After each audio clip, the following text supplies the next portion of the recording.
Dans ce quartier très chaud d'Échirolles, la banlieue populaire de Grenoble, l'émotion était considérable et toutes les hypothèses étaient échafaudées. Enlevé, violé, étranglé, l'autopsie pratiquée aujourd'hui sur le corps de Rachid Bouzian a levé tous les doutes sur l'aspect sexuel du meurtre.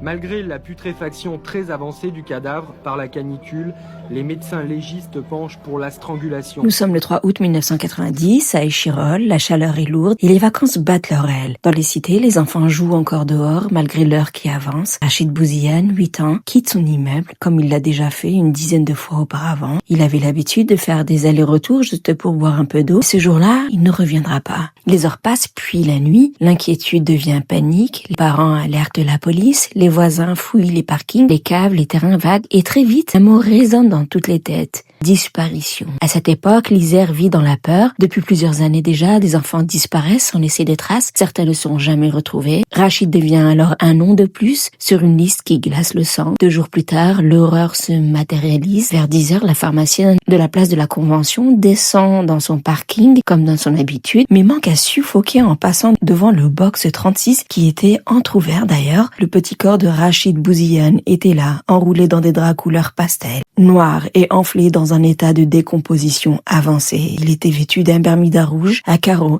et un tricot bleu qu'il portait le soir de sa disparition. L'autopsie révèle qu'il a été sodomisé et des traces d'alcool et de drogue dans le sang sont apparues lors des prélèvements sanguins. Le meurtrier habite à Échirolles. L'hypothèse s'appuie sur 2 observations. Samedi soir, la police a bien fouillé le parking, accessible uniquement aux personnes détenant une carte magnétique, et il était vide à ce moment-là. Vers 22h30, le même jour, une femme demande aux pompiers d'ouvrir la porte d'entrée coincée. Cette porte restera ouverte toute la nuit et le criminel profite de l'occasion pour déposer le corps de Rachid. La violence des faits choque même les enquêteurs les plus aguerris. Cette fois, il ne s'agit plus d'une disparition, mais d'un meurtre. L'enquête s'accélère, les policiers interrogent le voisinage, épluchent les allées et venues, remontent les témoignages. Rapidement, un homme attire l'attention, un certain Karim Katafi, un proche du quartier, déjà connu des services de police. Placé en garde à vue, la pression monte. Katafi finit par parler. Il reconnaît avoir déplacé le corps, mais tente de se défausser, d'impliquer son propre frère. Mais son frère était en Algérie à cette époque. Les incohérences s'accumulent.